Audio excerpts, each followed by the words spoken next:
So good evening and welcome to the board's annual meeting with MCCPTA. Thank you all so much for joining us this evening. As you can see, we are virtual, quite different this year, but we wanted to make certain that we were thinking of your health and safety, but most importantly, we wanted to ensure that we can continue to engage in discussion as we always do annually. We thought it was very important that we keep our meeting on track. So for all of you joining us, we will be talking about topics around data reporting and returning to in-person learning. Ms. Simonson will introduce every topic this evening around the 4 topics that the MCCPTA members want us to discuss. On the call today or on the Zoom, we have board members, we have board staff, MCCPTA members, as well as MCPS staff. So what I will ask all of you to do is if you have any comments that you would want to make, that you either raise your hand or let us know in the chat function. So at this time, I will ask everyone to make certain that if you are not speaking, to have your microphones on mute. Okay, and at this time, I'm going to call on board members to introduce themselves, and I'm going to start with Vice President Wolf. Good evening. My name is Brenda Wolf, and I'm representing School District 5. Mr. Asante. Good evening. I'm Nick Asante, and I'm the student member of the board. Ms. Dixon. Good evening. I'm Jeanette Dixon, and I am one of the 2 members at large on the board. Dr. Daka. Good evening, and I represent District 1. Ms. Silvestre. Good evening, everyone. Carla Silvestre, school board member at large. Mrs. O'Neill. Good evening, Pat O'Neill, District 3. And Mrs. Smondrowski will not be with us this evening, but she does send her regrets, and we'll make certain that we share all the information with her. And I am Shebra Evans, representing District 4. And Dr. Smith is on the call as well. Good evening. Nice to see all of you. Dr. McKnight is also with us tonight. Okay. And so at this time, I will turn it over to our MCCPTA president, Ms. Cynthia Simonson. Hello, good evening, everyone. So nice to be here with you, President Evans and board members and Dr. Smith and MCPS staff. On behalf of MCCPTA, I want to thank you for spending this time with us this evening. As we begin, I just want to take a few seconds to read the mission of MCCPTA, of our organization. It's to make every child's potential a reality by engaging and empowering families and communities to advocate for all children. And that, to me, is really the value of being here with you tonight, is for you to help us in being better advocates and help supporting us as we advocate for all children. As I was sharing with a few people earlier this evening, this is my 5th year to serve on the MCCPTA board. And this event actually remains, without question, my favorite event of the year. In the past, this is when we've been able to have a few moments with the board members, bend your ear to connect with MCPS staff. Oftentimes, it's our one opportunity to have a face-to-face conversation with some of you. So, and to sometimes even just put names with faces. So I thank you for doing that tonight in this revised format. We do hope to hit 4 kind of recurring topics. It's not the same as we've had in the past, where we've been able to do sort of the round robin exchanges, but we're hoping to get a lot of conversation going tonight, raising varying perspectives and concerns, and more importantly, listening to what you have to share with us to help inform our advocacy. Earlier this week, our Delegates Assembly passed the MCCPTA advocacy priorities. Those are being finalized now, and we'll be sure to share those with you in the coming weeks.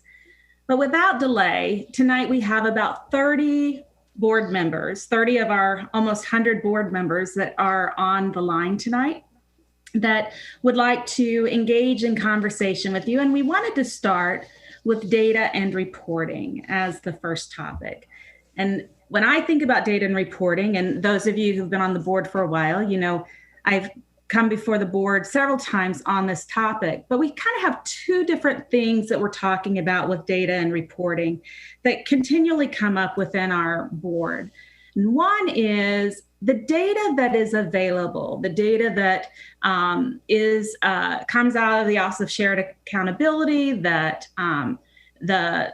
all the background pieces are there, and it is being made available in PDFs. So that's one piece of the data that we want to talk about, and how to make that more accessible to our advocates. The second piece of data that we want to talk about is data that we know exists because you're talking about it and it's informing MCPS positions that are being taken, but we can't necessarily see what that data looks like that is being used to make those decisions. So it's kind of two different things. So starting with the first piece, I want to turn it over to Laura Stewart, who is our Vice President of Advocacy, to talk about the data that is available, but just not very usable. So Laura. Good evening. I hope you are doing well. First, I want to thank you for making sure that you do release a lot of data. And I can tell you as advocates, we dig into that all the time to see where we can best use our resources. The problem is that it's sometimes not as accessible as it could be. And we looked at other districts in Texas, in Chicago, where they do release data into basically spreadsheets that you can download. And this is not available for MCPS. We just got the new superintendent's recommended CIP. There's so much good information, and I'm constantly pointing people towards the back of the book. They look like spreadsheets, but you can't download it as a spreadsheet. So I hope we can work this year to see what we could get in a more accessible format. And then there's a second group of data that's extremely useful, and those are the data dashboards. Graphically, they look great. You can find out about your school, especially the equity accountability model. That was so useful. But when that came out, I was the Einstein Cluster Coordinator, and I had to sit and write down all the different data for each school so I could see the full view of where we were as a cluster. So these are the kind of things that we could maybe work on in the future, and we're totally willing to do this collaboratively with the board. So I'd like to pass it back to Cynthia. So yes, so that's really the gist of the issue, and I guess one of the issues, and I'll add this to what Laura was saying. We know from MSDE. So MSDE has at the bottom of their site, it's Dr. Smith, you would know because you were there, but it's like downloadable public data where, at the bottom of the website.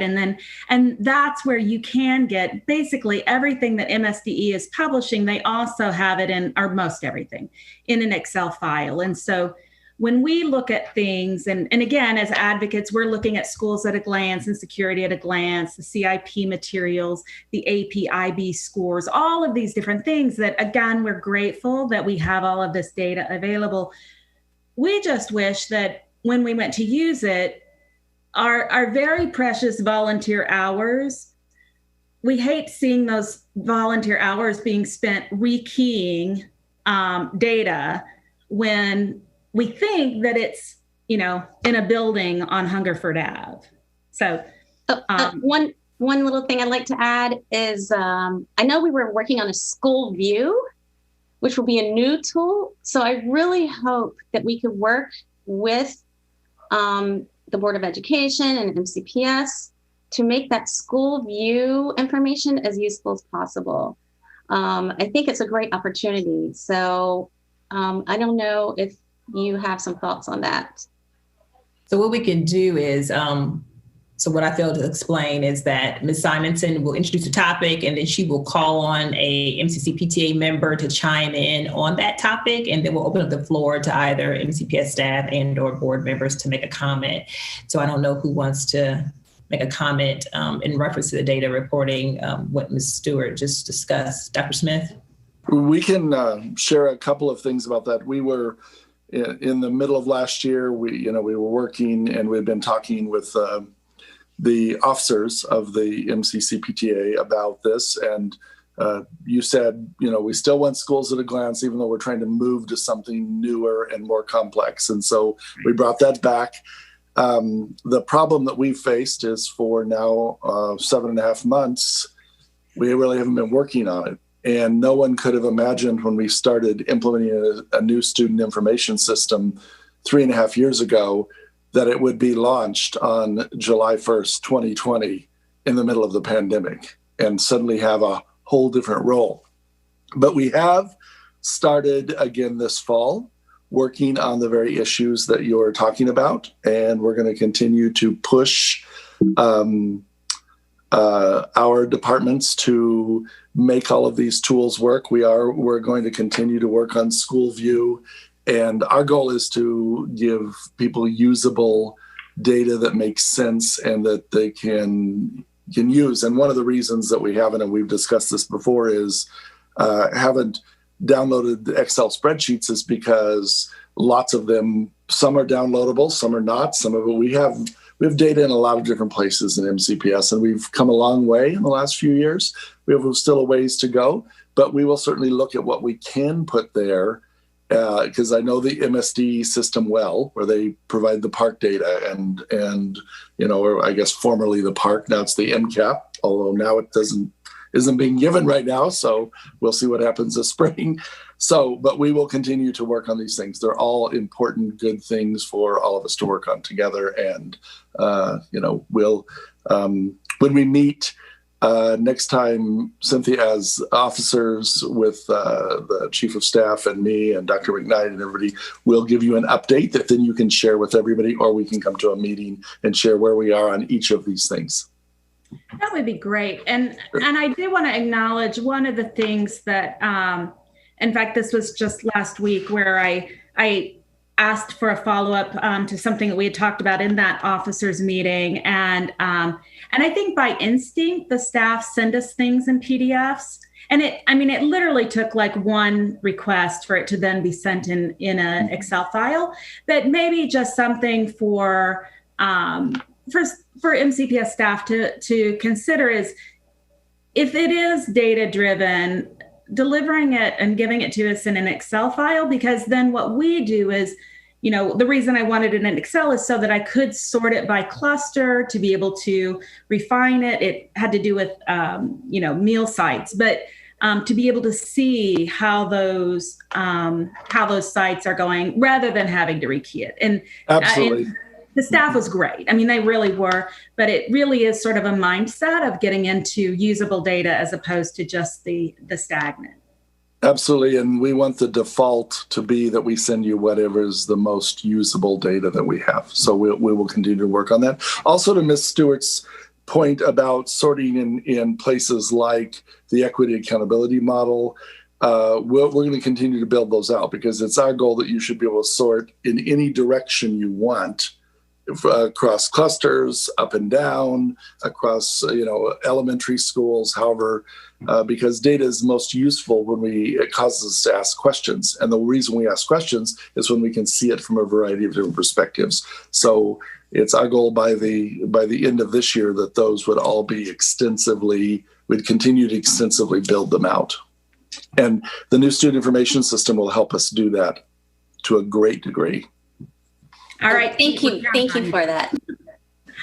I want to turn it just quickly to the other half of that conversation, which is data that's informing positions, but we're not able to see all of the pieces. And I'd like Michelle Glick to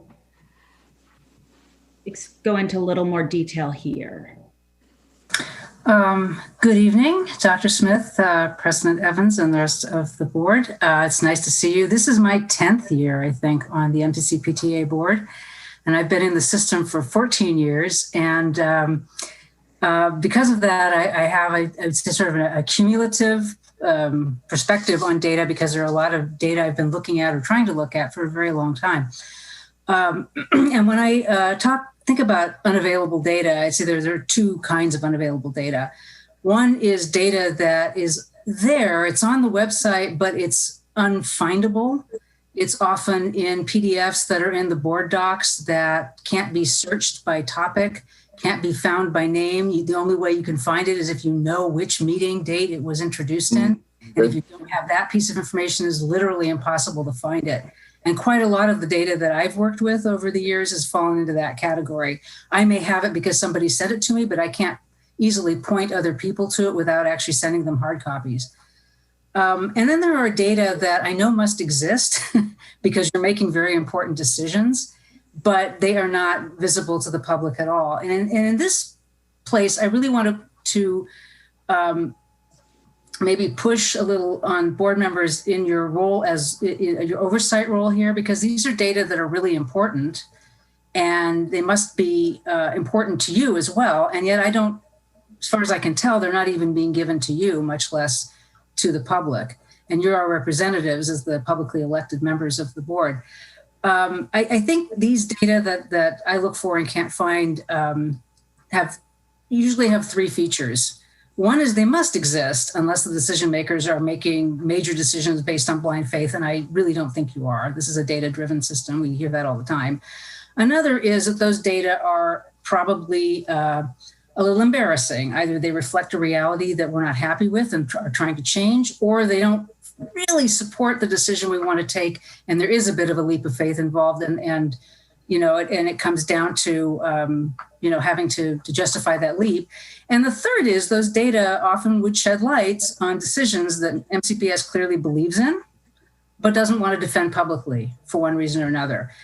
And as those of you who've worked with me know, my chief complaint about these situations is not with the decision being taken. There's usually an argument to be made for those decisions. I may not agree with it, but they're defensible. My complaint, and I speak for many people in this regard, is that the decision makers don't seem to have the courage of their convictions because they're not willing to share the data that they say inform the decision that people may not agree with. And I'd really like to see you be more forthcoming about saying, this is why we're doing this. We understand it may not be popular. We understand a lot of people disagree, but this is why we're doing it. And here are the data that support our decision. And I think that's a critical role of oversight for the board. I'm just going to give you one example because I don't want to take up too much more time on this. And that is the push to accelerate more and more students into algebra by the end of middle school. Because I've been in the system now for 14 years, and the goal of having at least 80% of students complete algebra by the end of 8th grade was in place when I got here. It was one of the 7 keys to college readiness. It was a major feature of Curriculum 2.0 that 8th grade algebra was the on-grade level expectation, and anything, and 7th grade algebra would just be a 1-year acceleration of that. So we've had students going into algebra, finishing algebra in 8th grade, by 8th grade for 15 years or more by now. And the goal, as stated in the Curriculum 2.0 rollout and ever since, is that those students should complete algebra with a grade of C or better. I have been asking for 10 years or more for someone to show me the data that support the idea that a student completing a high school credit class that's as important as algebra with a C and not retaking the class is actually a good metric for mathematics success in high school. I've asked to see, these students who take algebra and don't do better than the C and don't repeat the class, how do they do in high school? And specifically, how do they do in algebra 2? And I know those data must exist. I know you must have some basis for continuing to believe that algebra in 8th grade is a good idea. And yet I have never seen the data, even though I've asked many, many people, and I've asked many, many times. So that's an example, I think, of data that I suspect don't fully appear to support the policy and therefore are being kept hidden. I have many other examples, but I'll stop with that one. So, Ms. Evans and Ms. Simonson, if it's okay with you, I'd like to respond to that one. We actually have a one-pager out that shows the number of students by focus group that I've handed out thousands of times of students in Algebra 1. I mean, I'm wishing I could put it up on the screen right now. We do look at that. We also look at the college career readiness data that we look at the end of 11th grade, at the end of 11th grade and the end of 12th grade. And just the other day in the board meeting, we showed the college career readiness, and what we saw was from the class of 2020 to the class of 21, and the class of 21, the only data we have at this point, of course, is what they walked into the 12th grade with. So whatever they did last year to become college career ready in mathematics and literacy is what we have. And what we saw is in virtually every group, no matter how you slice or dice the data by student population, services, race, culture, language, we saw an increase over the class of 20 at the beginning of their year. And we've seen that each of the last 4 years. So while we don't, and frankly, Ms. Glick, you and I have talked about this before in budget advisory and other places, we don't really look at what happens to students as a data point between the 8th grade and the 12th grade and make decisions based on that, other than as individual students. But the theory of action around this, and we don't have a set 80%, I know that was in 7 keys. What we say is, if in doubt, put the student in algebra, don't suppress them in math. But if it's clear they don't belong in algebra in 8th grade or in 7th grade, we don't want them in algebra. We don't want to set them up to fail. But it is a long-standing philosophy in the United States, and we frankly rank very low compared to most of the world in mathematical literacy, that we keep kids in lower math until they reach near perfection. And there's been a lot of battles fought over that in the last 20 years. And having been married to a math teacher for 40 years, I've talked about this many, many times with her. And so it really is a philosophic decision. It's also, once you go to algebra, the second thing we have to look at, and we do, is, what is the standard they have to meet to be considered successful beyond just a C or better. And so if you look, and Ms. Glick will send you that one pager. In fact, we'll send it to everybody. I have a whole bunch of them that I'm very pleased about handing out anywhere I get the chance, and posting and tweeting and everything else. So that really is the issue in that particular situation. So, we want to use data to make informed decision, but every data decision also has a philosophical underpinning, and we have to recognize that philosophical underpinning. So, Dr. Smith, I'd like to just, I think it is a philosophical decision. I think that that's true. I think for parents, we are missing some critical, and I can only speak from an anecdotal standpoint, but every family that has come to me with their child in crisis in high school, it's almost always related to they're now in crisis with math. And it is often where they didn't know that they had a choice in 8th grade. And in many of our middle schools, they didn't have a choice. And I think at one point, 13 of our middle schools, there wasn't a choice because there was only Algebra 1 offered to 8th graders. And so they had to take Algebra 1. And then because they passed, they were moved on to geometry and then Algebra 2 in 10th grade. And that's usually where the problems began. And so then to be, and I think this is the part where once upon a time when a child, we didn't necessarily pull a student back or hold a student back in 8th grade. But if they didn't have an A or a B, then it was an opportunity to take that Algebra 1 again. And we did ask for some data a couple of years ago as MCCPTA. We asked how many 9th graders were actually taking Algebra 1 for the second time in ninth grade. And that number was very, very low, surprisingly low, that we had moved on, even though we could see in the data, there were a number of students who might have passed with a C.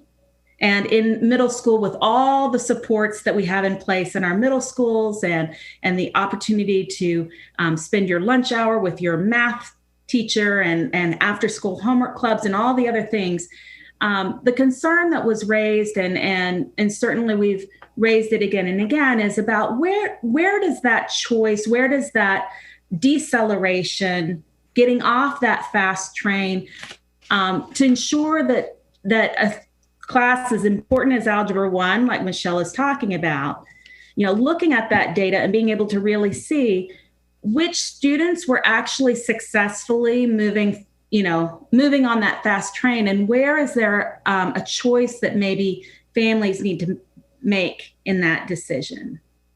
I'd like to add one other point to this, Dr. Smith, which is I would be very happy to look at the one pager, and I understand what you're saying about the comparison and demographic groups of algebra in 8th grade and college readiness markers in 12th grade.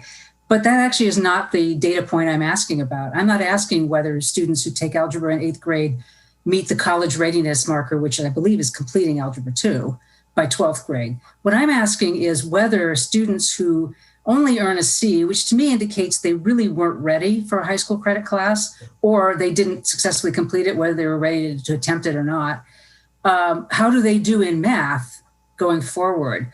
When they get to 11th grade and they're running out of high school math, and they get to pre-calculus, which I actually think is a harder class than calculus, and they have no choice but to take basically college level math the following year, how do they do? How do they do in pre-calculus without that extra grounding in Algebra 1 that the initial shaky grade might indicate they have? So the data that you're offering are certainly meaningful, but they're not addressing the question I was asking. And that's really what I'm talking about when I talk about unavailable data. I'm asking a question, you're offering a different answer, and I understand that that's an important answer also, but it's not the one I asked, and that happens a lot. Well, the two are connected, and the college career readiness marker actually isn't Algebra 2. It's a standard in the ACT, the SAT, AP, IB, dual enrollment, or entrance into Montgomery County credit-bearing courses. It's all of those things across the marker. So that answers the question about how do they do when they get there. And in fact, we did a research study a few years ago with the Montgomery College, and they've almost completely eliminated putting our students in remedial math, or whatever developmental math, whatever they called it at Montgomery College. Because what they found is if you came to Montgomery College having successfully completed Algebra 2 with an A or a B in MCPS, then you didn't need to take the AccuPlacer, which is a terrible test that gives lots of false negatives on students who are ready for upper level math, but then we're barred from it. And so, every year we look at this, and Ms. Simonson, you're exactly right. A couple of years, 3 years ago, we had lots of schools that just said, well, we'll put everybody in algebra. Terrible idea. Just like it's a terrible idea to say anyone with a C can't go in, or anyone with an A should go in. 2 years ago, we look at this every year now, and we contact our schools in the summer. We look at the students who have taken Algebra 1, and then we look at their external assessment marks. So whether it was the PARCC score, a MAP, RIT score, something externally that shows that. And 2 years ago, we found almost 200 entering ninth graders that had been put in Algebra 1 again because of their grades or their attendance or their study habits, who had earned a 4 or a 5 on the PARCC Algebra 1 test. Now that's a form of malpractice. So that's how we want to look at these things, is not just with any one marker, but with multiple measures all the way along, student by student by student, because it's our goal. We know they need to be challenged, but we also know if you fail abjectly because if you can't manipulate fractions, you cannot go into Algebra 1. You can't do it if you don't understand the conceptual framework of what fractions are. And so our goal has been to make it much more individualized, use multiple measures in the 6th, 7th, 8th, 9th, 10th, 11th, 12th grade, so that we are advising and supporting our students and their families to the best of our ability. And that's, historically, school system said, if you get an A, you do this. If you get a C, you do this. If you get this, you do that. And so it's been a big shift in a philosophical base, but it means a lot more students get access and opportunity who previously did not and should have. And that's a really important part of this conversation. So thank you. I know we want to move on to our next item, but I took notes of different things that Dr. Smith will circle back to you to follow up and get those materials from you and conversation. So the next topic that we wanted to bring up tonight that our board had raised is related to budget and staffing. Obviously, you can't live in this world today without hearing about the impacts of the pandemic, specifically the shortfalls in the budget. And as education advocates, we also recognize that not only with the shortfalls in the budget, but also the drop in enrollment that Dr. Smith spoke about earlier this week or last week. All of those things impact what we have available to support our students going forward. And so I want to acknowledge Stephanie Martinez, who is our Springbrook Cluster Coordinator, and have her take it from there. Thank you, Stephanie. Right. So my question relates to the fact that the teachers are still working without a contract. First of all, I'd like to know what is the practical effect that parents can expect to see from that, both what schools expect to change because of that.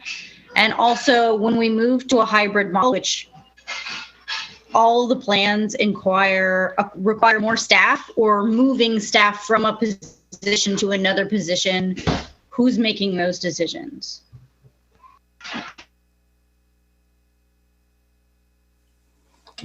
So first of all, the contract, there are very set processes in the state of Maryland. When you don't come to agreement on a contract, then you go through a very laid out process in the law.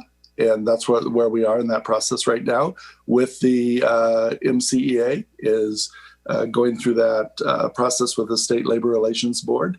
And that it depends on the outcome of the steps of that, because it can be resolved at any step along the way. And if it isn't, then it moves to the next step.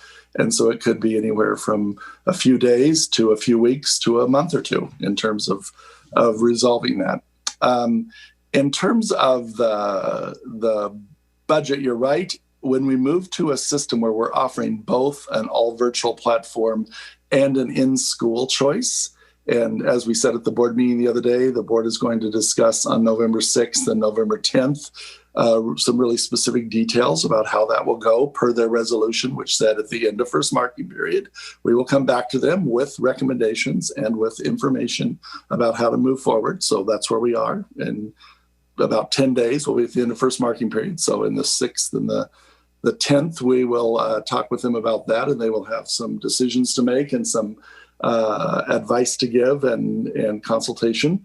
When we do move to some students being physically present and some being on a virtual platform, or some being on a combination of both, however that ultimately looks, then we're going to need more staff. Last spring, we were working on a budget that I had worked with staff and with some of you on this call and many other people in the community to develop, and we were going through business, and it was actually looking quite bright and rosy and good in December and January and February. And then when COVID-19 hit, our first day out of school was March 16th, when we were on the 2-week emergency closure. And about 10 days later, we were in front of Miss Evans and I and some of the other staff and board members were there at the county council meeting. And the county council started that day on about March 27th, I think it was, being very clear that they would keep us at a maintenance of effort budget. And we continue to advocate all spring and said we need the budget we requested more than ever because of this pandemic. And we all know, hindsight is really good. You can look back now and say, well, we could have done this or we could have done that. But if you remember, it was a 2-week closure and then about a 4 more week closure and then about a 3-week closure and then till June 15th. But through all of that, up until May 21st, Ms. Evans and I and the other board members advocated strongly to fund the full budget that we asked for when the board sent their budget at the end of February to the county council. The county council did not do that. And so the board and the staff and I worked together to reorient the funds that were available to cover 3 things: technology, professional learning, and to make sure that we had the staff and the resources to support students this summer, after school, before school, and during school. And so as we think about reopening, we will have to we take all the resources we have available to us this year and make sure that we have the staff we need in the physical building, the staff we need online to meet the needs of our students. And it's going to be it's continuing to be a very complex task, and we've continued to work on it since last spring. And so when we talk to the board next Friday on November 6th, and then again on the 10th, and then again on December 3rd, and January 6th, and January 11th, we have these all mapped out all the way. I know all the dates in my head. And then we meet with the board members individually and with the officers weekly for conversations to provide information, background, and a way to think about it, because you just literally can't do it in a board meeting. So because of Open Meetings Act, we do it with them as individuals. And in fact, we're going through a series of individual calls right now, sharing information about how we can walk through this. And all of that talks about the fiscal year 21 budget. When we get to the fiscal year 22 budget, that is a 6-ton question mark hanging over all of our heads right now. But every indication is it's not going to be a good question mark or a good response to that question in terms of what money's available from the county for maintenance of effort funding or beyond, and from the state. And you're right about the enrollment right now. As of October 1st or the September 30th count, it's a state law that we submit a count on September 30th. That becomes our budgeting number from year over year. And we were 2,700 or 800 students down from last year. So not only didn't we gain any students this year, we lost, and it's going to fall in there somewhere in the 27 to 2,900. And right now we're going through that last accounting with the last few students, because what happens is we have students that move away and we don't know where they went until their families notify us, or they go enroll in another system and they never withdraw from our system. And so the state says, wait, this student's in Howard County and in Montgomery County. That can't be, and we go research it. So we're going through that process right now. It ends in November sometime, and we get that actual number. But we know it's going to be in the 27 to 2,900 student loss, kindergarten through 12th grade, because pre-K students don't fit in that law, in the maintenance of effort law. So that's a long answer, but you ask a really big question. And but we have been looking at our resources with that very question in mind to make sure we have the funding and the resources for at least this year to continue and make sure we meet our students' needs, whether they're in an all virtual, in a physical environment, or some combination of the two. So, Dr. Smith, thank you for that. Let me pivot to kind of a related question about how these resources are being used. And I'm going to ask Laura Mitchell to chime in here with some questions related to, the additional needs that we see in this school year for staffing. So, Laura. Hi, good evening. Thanks for joining us tonight. We appreciate the conversation, definitely. And it is very different than what we're used to, but we still appreciate the time. One of the things that we have talked about over and over again for many years in our testimony, in these conversations at Board of Ed meetings, is the need for more supports in our schools for mental health and social and emotional learning. That was pre-COVID. We were getting about 90% of our testimonies for the last 2 years. I've only been here a couple of years, but at least for the last 2 years, our members have either testified primarily on or at least included some mention of mental health and needs for supports, more psychologists, more counselors in the schools, things of that nature. Now we know that with the advent of COVID-19 and distance learning and all of these things, that a lot of our children are really suffering. We've lost several to suicide. And I know of at least 4 more who are struggling and have been hospitalized in the last month or so. So my question is, one question is, as we prepare to go back and we're looking at the additional staffing that we're going to need and having to have smaller classes, groups, perhaps, and more teachers, what are the thoughts and the plans in terms of the mental health professionals? What are we doing to prepare for that return? Because it's not going to be like a return to normal like we may have in our minds right now. If we were to go back, in January or February, as we're looking at this point, it's still going to be distancing. It's going to be masking. You're not going to be able to play with the same toys or share a pen or a pencil and all of these things, or hug your teacher. For our little ones, they like to do that. What are we putting in place to support their mental health needs and that adjustment period at that point? And what are we doing now to help support the social and emotional learning and the mental health needs, the social connections, particularly in our virtual learning environment? Initially, there was discussion about having social groups or 5 minutes or 10 minutes at the beginning of each class, but most of our schools are seeing that they've lost so much instructional time, they really can't fit that in. So there doesn't seem to be any opportunity other than after school programs to, and that's not in all cases, but to have that, make some social connections and maintain those friendships. So it's kind of twofold. What are we doing now and what are we planning for when we go back? Well, you're certainly right. It's not going to be like what they left. And that is of great concern, because it's not going to be what people expect when they go back into schools, at least initially, as we go through this year. A lot is going on both now and in the future. When I talk about the 3 areas of work, the technology, the adult learning, that third area is support for students. A lot of that is academic, but a lot of it is all social, emotional.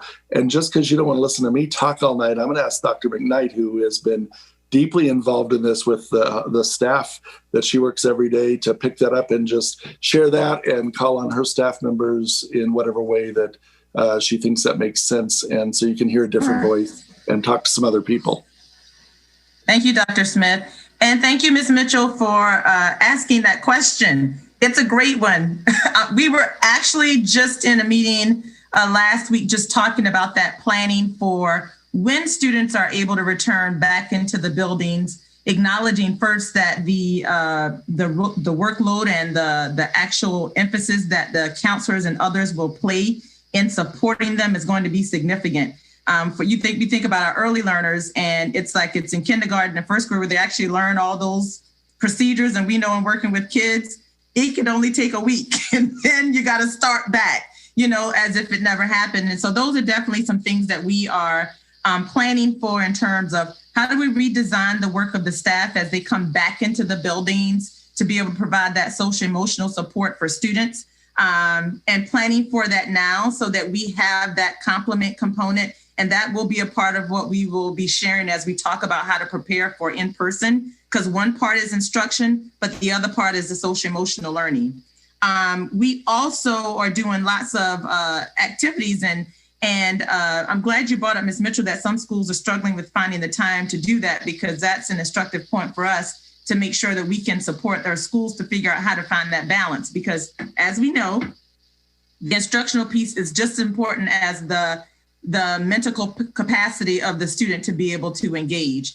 And so that's work that we can follow up and do with our schools as well, because we have Ms. Rubin on the line, but she and her staff have been very, very intentional in mapping out lessons to support students and families along the way. Our Waymaking series is one that we have gotten lots and tons of feedback about in terms of having students and families engage in that.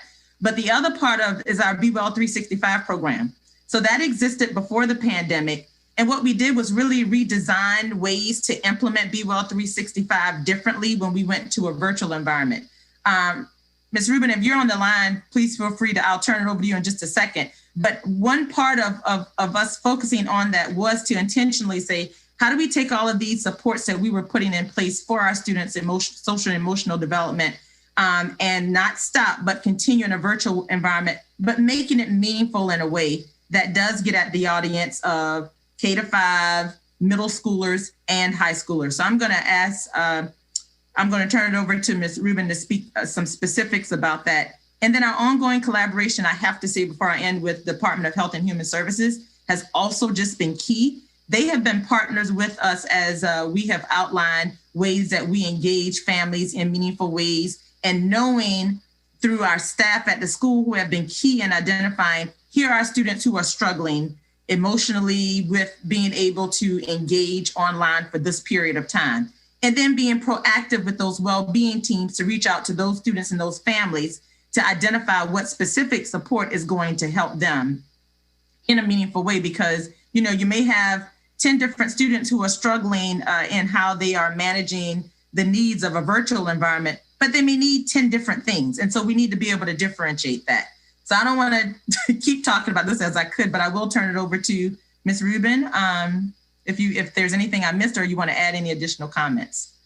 Thank you, Dr. McKnight. You did a superb job of really talking about many of the things that we have in place. The only thing to be additive, I think you've talked a lot about what we're doing now and what we have planned for the future. Certainly the work that we're doing around the SEL curriculum, looking to make sure that we have a robust curriculum that we can enroll in addition to everything that's already happened already this year, making sure we're doing that. Also telehealth, looking to really ramp that up.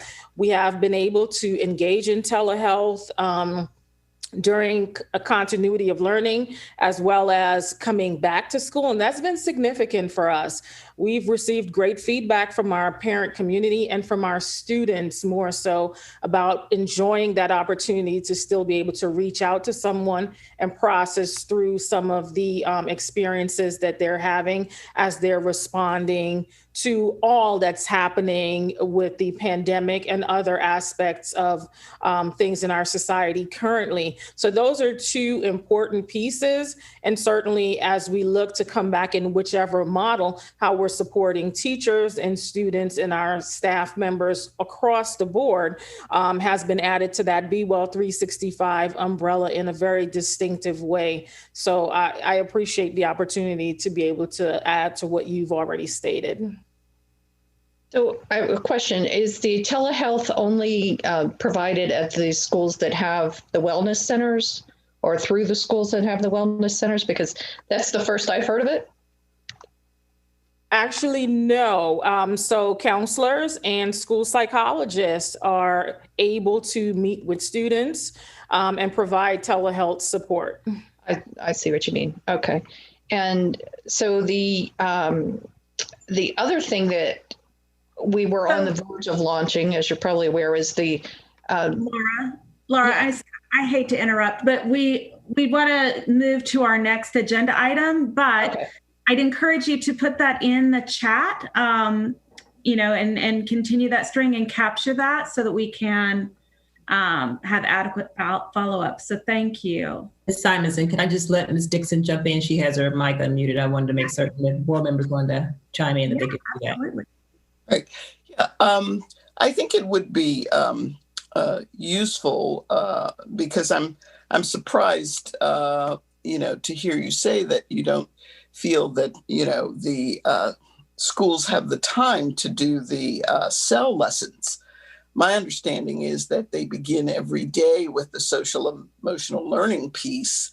And so maybe what we should do is, try to get some data on that to see where that's not occurring. The other piece, which we didn't mention as well, and I know this because I had a call from one of the teachers in high school who was freaking out because they have advisory lessons now during the 8th period that deal with the social emotional piece. And these are provided for the teachers to work with students as well. And my understanding is that that's being done across all of the high schools. So maybe we can follow up and just look, at the fidelity of implementation of those pieces to answer Ms. Mitchell's question about that, and then going forward. Right. And I'd like to just encourage our board members that are on here, if you want to put in the chat what is happening at your schools in relation to this. I think that might be a helpful points for our board members to see, because it is an uneven implementation. Ms. Dixon, thank you for bringing that up. I think that might help inform where you might want to ask more questions.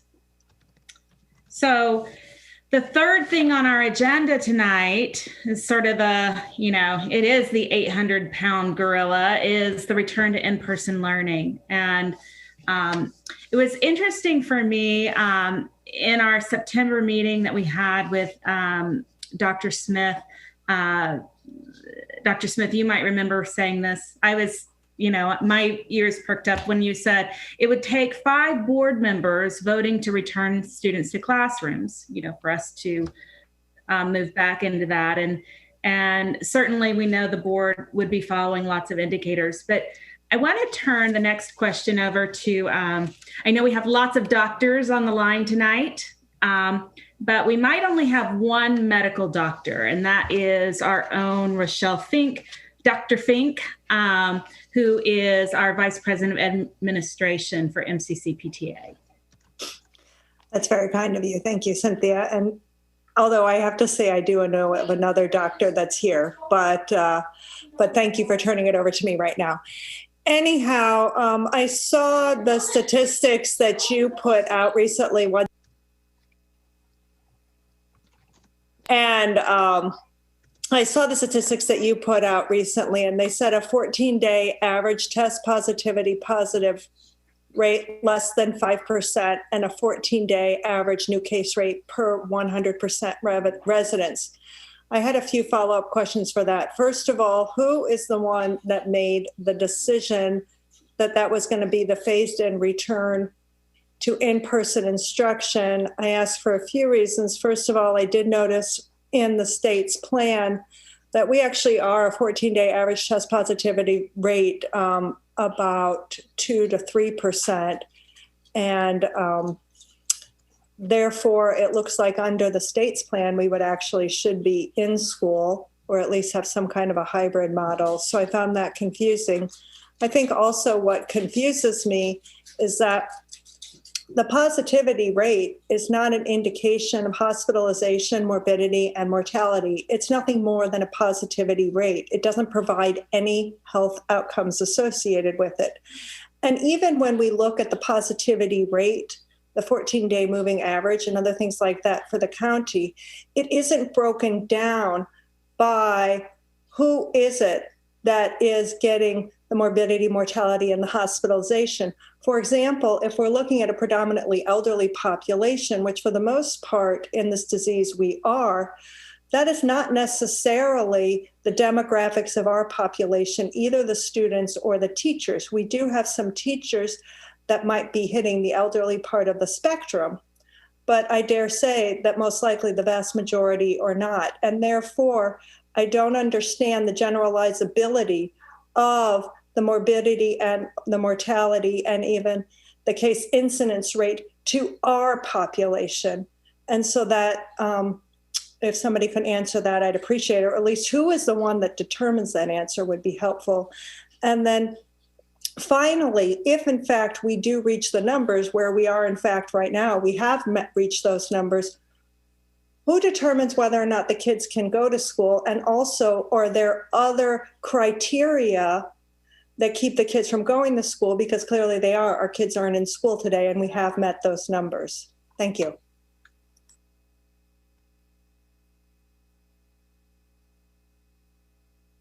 So I will start and just share a couple of pieces of information. Then I'll ask Mr. Turner and Ms. McGuire and Dr. McKnight, as they work on an almost daily basis with the county health department and the health officers at the county level, Dr. Stoddard, Dr. Gales, and others in the county health department. So on August 27th, Governor Hogan said a 5% positivity rate, below a 5% positivity rate of cases, and under a five cases per 100,000, you could have school. If you have between 5 and 15 cases per 100,000, then you can have different levels of people back in the building. So if you go back and watch his August 27th, those were really the first metrics we were provided outside of ongoing conversations with our local health department. And we've continued to push on the Maryland State Department of Education, the Maryland Health Department, and the governor's office, frankly, to give us more metrics, because we're not medical doctors. We don't claim to be. I'm not, I can't take your appendix out, don't want to. And so it's just really important that we're clear about that this is no one person that is deciding all this. This is the amalgamation of information. For example, this coming Thursday at 1:00, we will have our first statewide health call that I got notice of today that we're going to do with the state health officer, the local health officers, school system people, and the state superintendent of instruction. And so all of those things. So we'll have our first one this coming Thursday. That's a bit snarky for me to say that, but it's a fact. The other thing I would point out is today a letter went out from Peter Francho that I think is going to be very interesting. And what it does is it debates the methodology to get to that 5% positive case rate. And his claim is that Johns Hopkins and other notable health organizations are saying that the way we're doing it is suppressing the numbers in Maryland, that if we actually used a different methodology, and I'm not going to explain it to you, but I'm sure that letter's out there everywhere now, from the comptroller to the governor, that would be over 5% in Maryland if we used a methodology that is more consistent with what the medical professionals think. You can just excuse me, Dr. Smith, why does it matter what the case number is? Why does it matter if the morbidity, mortality, and hospitalization are going down? Dr. Fink, I am not going to engage in that conversation because I'm not a medical doctor. I do not enter into those conversations. But we can share with you the process we're using with our local health department to talk about these things and work on these things in the absence of any state standards other than what Governor Hogan put out as the standard on August 27th. So I'll turn over to Ms. McGuire, Mr. Turner, and Dr. McKnight to share with you the process we've been going through to try to get to some metrics that we can look at, not that we can formulate, not that we can determine, but that we can use with confidence as we move forward, as we're building out plans to bring students back into physical spaces. And I'll jump in here, and nice to meet you, Dr. Fink. So one of the things that is the foundation of this is that we're worried about the health and safety of our students, our staff, our students' families, our staff's families. And so it goes beyond just the health and safety of the kids who are in the building, but how they impact others. So this metrics matrix was developed and informed by our county health officials who really thought about what impact school would have not only on the children, but on our county as the broader whole. And we incorporated information from other state plans who had opened schools and combined that all together to create this matrix that we think is best designed to make sure that we are keeping our students healthy and our staff healthy and safe, but also making sure we can meet the academic needs of our students. So those pieces all went together to make this formula. It's based on the CDC guidance, informed by what the state has developed in its platform. And so it's really bringing all of these things together. We can look at 7 different metrics. As you know, the county has 2 primary metrics and 4 secondary metrics. And as we look at those, we're looking at the same primary metrics that the county is looking at, and the same primary metrics that the state is looking at as we develop this matrix.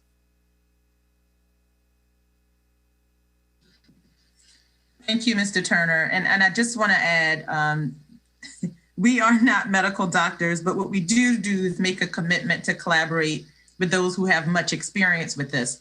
One of our commitments, even in working with our county health officials, have been, and I say officials because there are a group of them, and a part of what they're doing is looking at or working with those health officials in other jurisdictions, other school systems around us, so that they can have some level of consistency around what we ultimately do.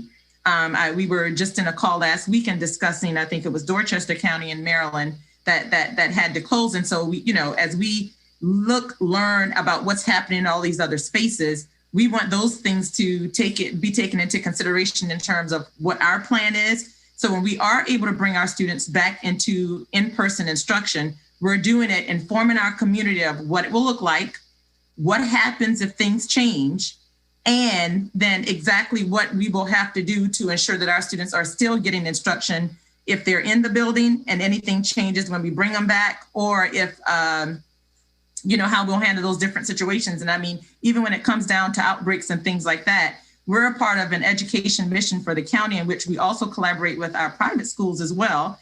And while we also have a number of difference in scale, meaning the size of students that we serve in different schools, we also work with them to figure out how some of those protocols have been working or have not been working to help build our basis for what we do as well. So many people that we're collaborating with in this effort, and we do understand the interest of everyone.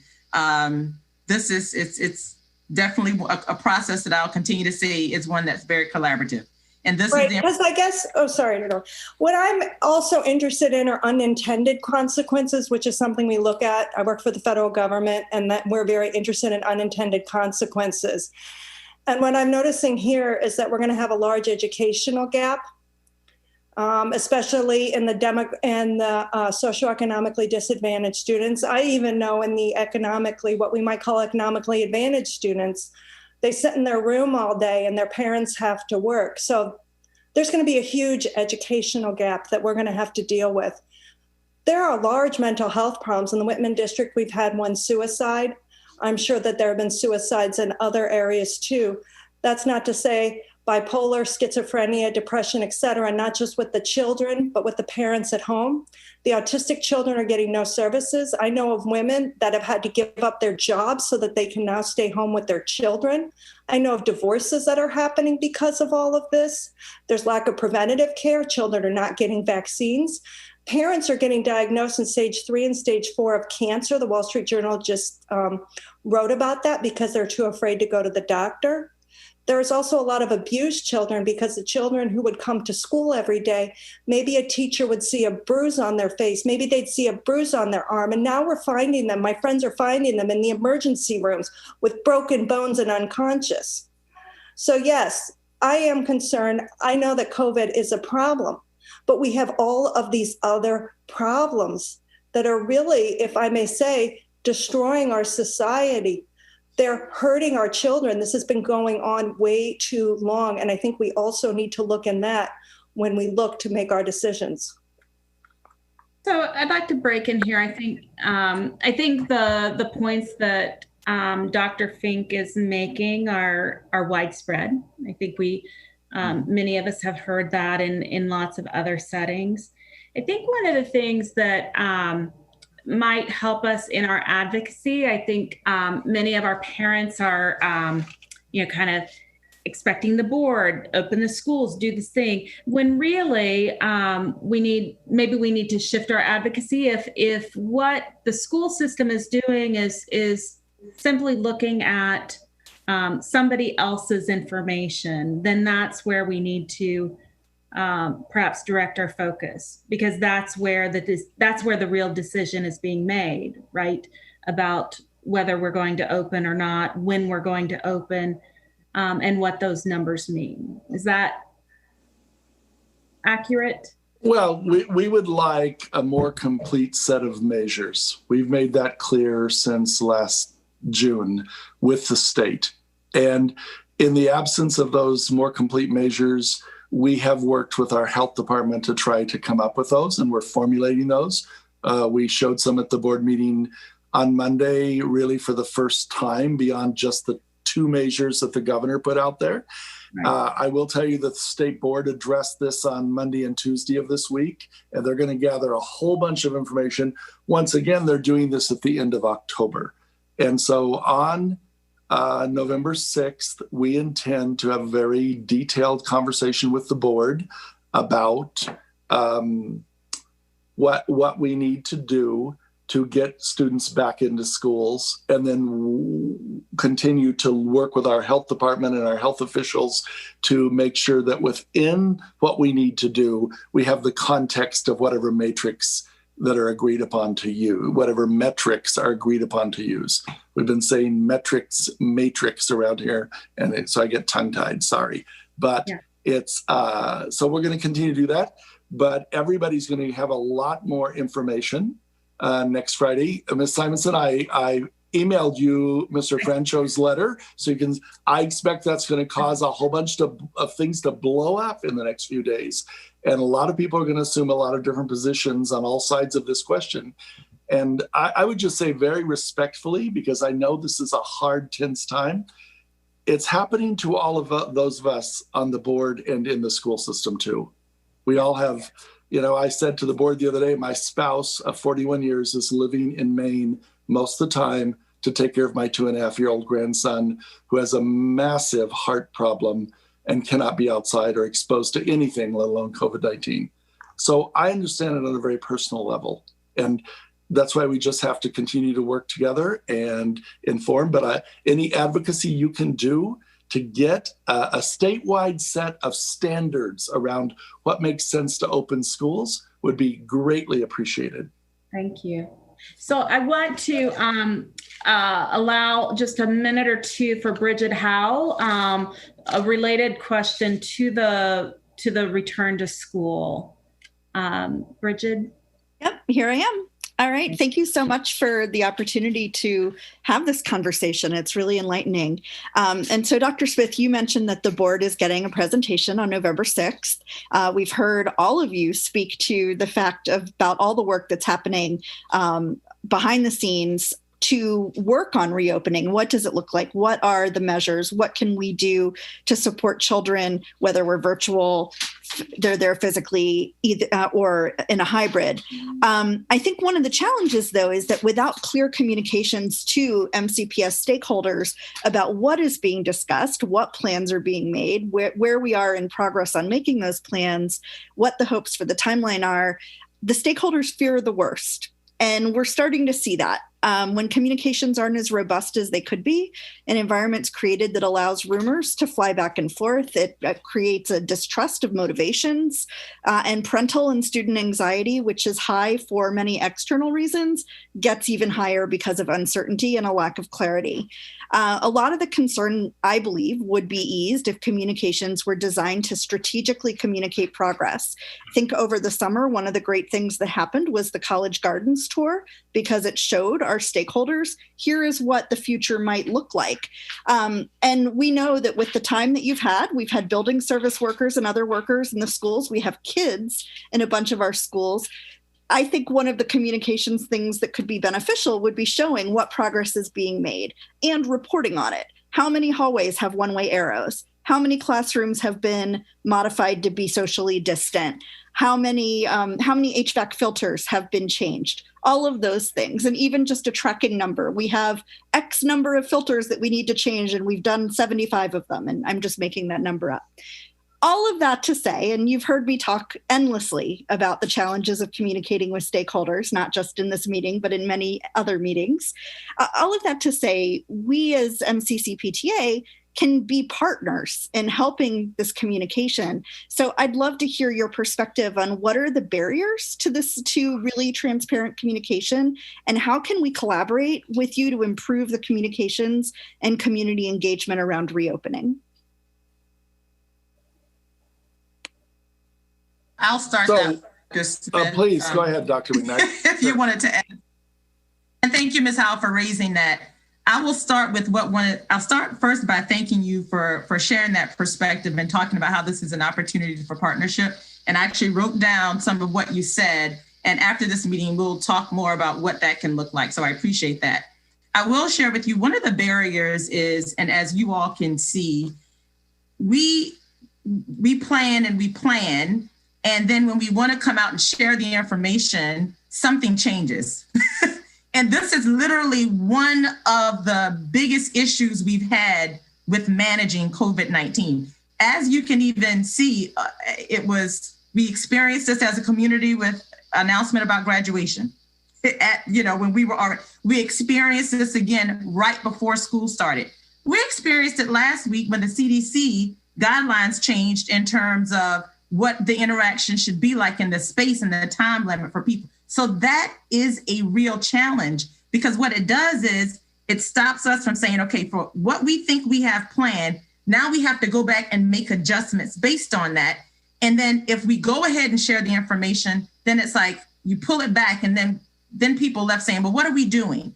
So that is a real challenge that has just come up throughout this entire process.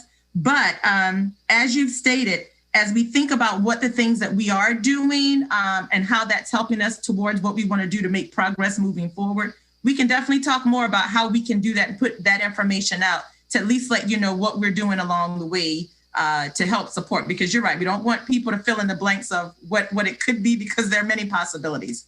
So thank you so much for your comments. Mr. Turner, I think it was you or Dr. Smith that may have wanted to add something. I interrupted someone. No, that was me, Manifa, Dr. McKnight. Yes, everything you said, and as is accurate, and it's been difficult. It's been difficult for all of us. Every single person in this conversation right now has had their own challenges, and some are similar and some are very different, but they're all tough. But next week, we're going to return to that June and early July conversation around College Garden, around spaces, around HVAC. I was on the phone early this morning with our facilities team, and we talked about this very thing. Having, while we have a calendar and a timeline moving out on students and what will happen with them and progress, we also need it on equipment, supplies, staff training.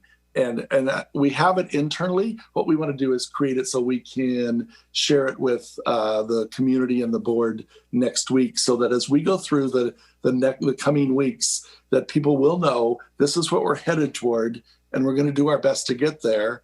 And if something intervenes, we'll tell you what it is and why it is, and you'll probably know anyway, because it'll be on social media. What the governor said before, one of the rumors circulating right now is he's going to shut the state down for Thanksgiving. So we'll see if that's true or not. I don't think it is. I hope it's not, but we'll find out. So we just have to continue to work. But next Friday, we'll have our first work session per the board's resolution back in August about virtual learning, and then moving back into physical spaces. I just want to really quickly, before we move on to the next, can I just do 1 minute, Cynthia? Sorry. 30 seconds. 30 seconds. I'll just say that I do think I 100% hear you, Dr. McKnight, about the challenge of things change and then people feel unsettled. But I think we as a nation, as a community, are getting used to that feeling of whiplash right now. And I think there is power in building a community of people who feel an ownership in this system and in this, to say, to be open and transparent and honest that this is what we know now. We might not know, it might change next week and we might need to change. And we're going to tell you that, and we're going to explain what changed. So I think that our stakeholders might be more open to that than you might imagine. So just one thing, just real quickly, as Dr. Fink was sharing the information, I am getting messages and just to be clear, not everybody agrees that our kids should be back in school yet. I mean, this is the age old, if you're in doubt about that, I invite you to be on my Facebook feed. And so the opinions of our community are just as varied as the opinions of our board. And I think that's important to acknowledge. But I think the one thing that everybody is desperate for is that information, that communication. And so whatever we can do to help move that forward, to advocate for better information, statewide, we're in. So I want to move us to our last topic. And I hate the last topic is always cut a little bit short, but there's a lot of energy on our board. Can I interrupt you? I'm sorry. Mrs. O'Neill wants to comment. Oh, yes. I'm sorry. Yeah, we always have appreciated MCCPTA's advocacy. I spent 12 years in the PTA, 4 as a cluster coordinator and many as a PTA president. But, one thing I do have to say, we receive, just as you have with Facebook, receive diverse opinions about things. I think PTA leaders could really help. I know people are under stress, but I truly have been shocked at the uncivil tone of many emails to us. And in fact, in the last couple of days, we had someone who said, I am a PTA president, and, just very uncivil. That is very unhelpful. And I understand that people are stressed, have a lot of time to express themselves. There's diverse opinions about what metrics, what direction we should go. But I think that as leaders, everyone needs to help us by modeling good behavior. Advocate your position, but personal attacks, none of the board members ran to make people mad. And we have a responsibility to educate our students, go and read our mission. That's what we're all about. And none of us ever anticipated this, but I would encourage everyone to take a deep breath, but to model civility, because I'm really concerned about the messages that are being sent to children from the time that we live in and about lack of civility.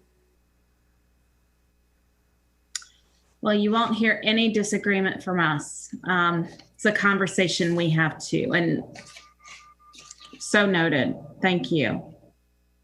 Our last topic is with the anti-racist audit. It's a lot of energy around our board table, our board Zoom on this particular topic, and what we're seeing and what we're hearing. And I'm going to invite our board members, as this conversation is going on, if you want to add additional comments in chat, because we can save this chat and make this available and go back through it.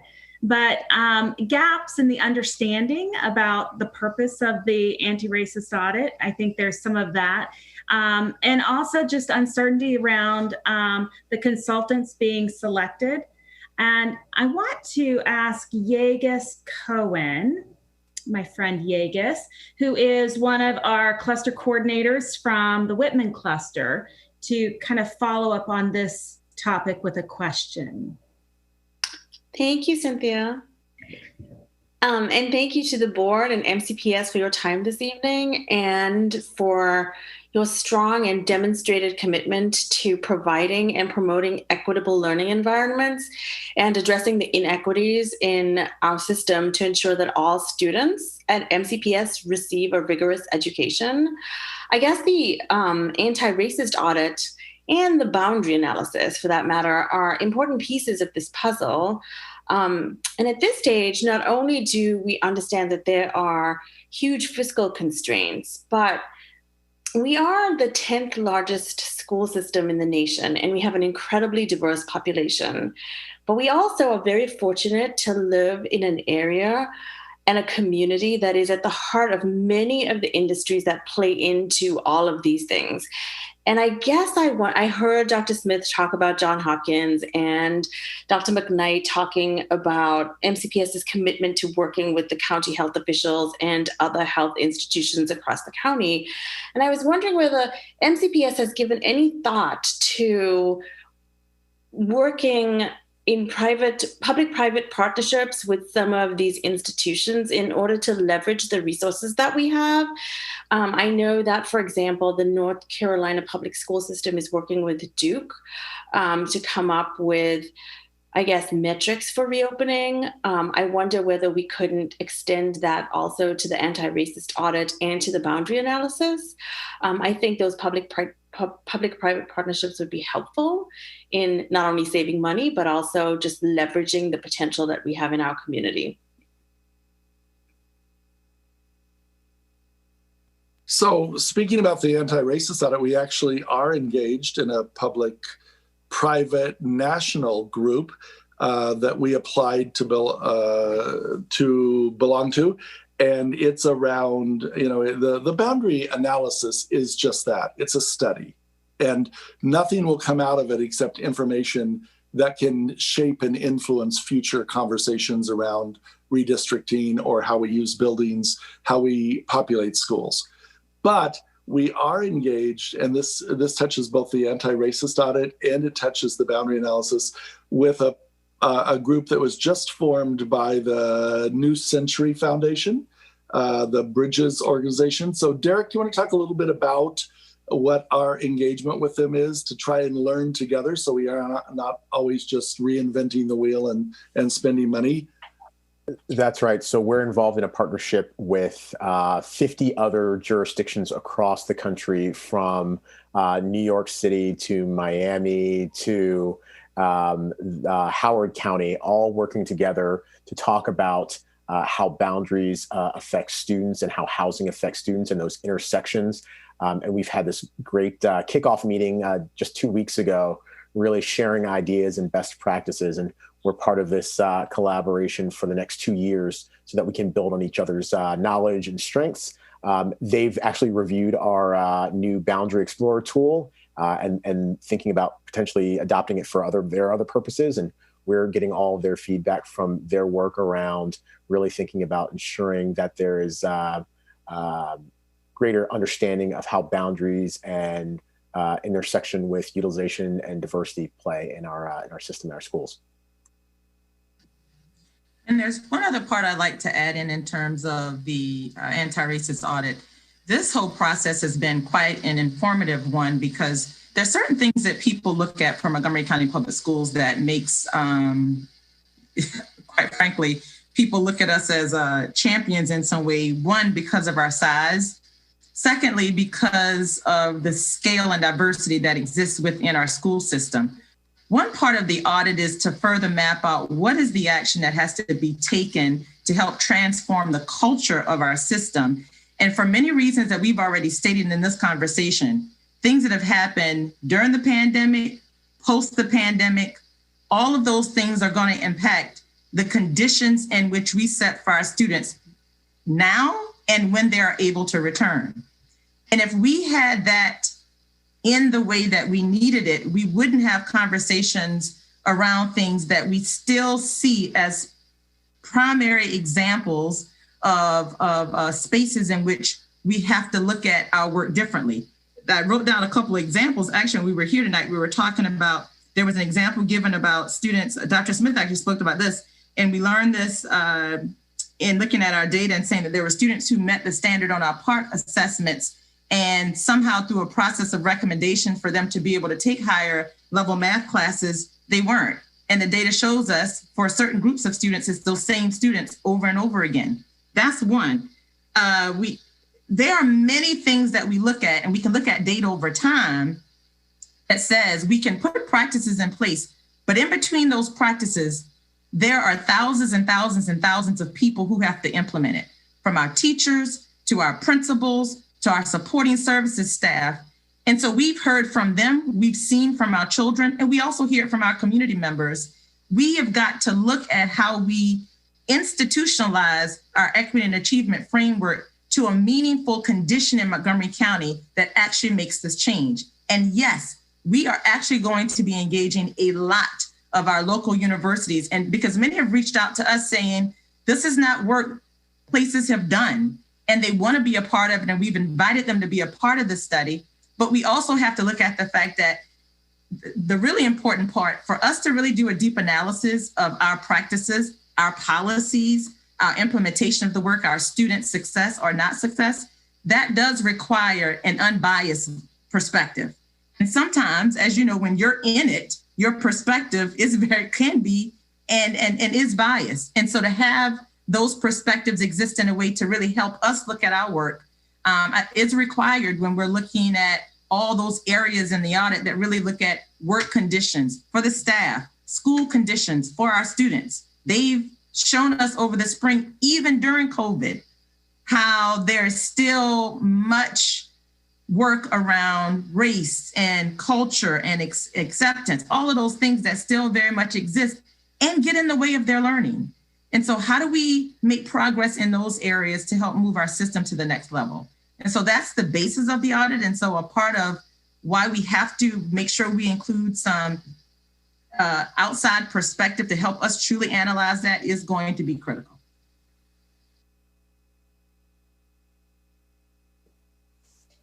The anti-racist audit is the next logical step. I just have to say that.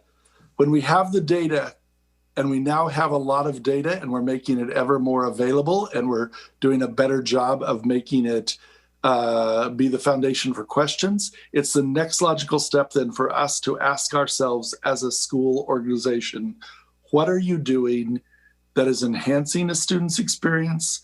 What are you doing that's neutral, it has no effect? And what are you doing that is actually a barrier or a negative in a student's experience to get full access, full opportunity, and walk out of Montgomery Public Schools fully prepared for whatever it is in your life you want to do? It's the next logical examination. Right. So I know we're almost out of time. I've asked Melissa Regan. Melissa, if you want to come on quickly, right? She just put it in the chat, but I want to give you, 30 seconds to mention that topic. Sure. Hi, everyone. Melissa Regan, Seneca Valley Cluster Coordinator. I've been thinking about how to not reinvent the wheel and use pieces of what we learned from anti-racism audit to carry over to anti-hate, because besides Black and Brown students that reported unfortunate experiences from students and teachers, LGBTQ students also report a lot of the same.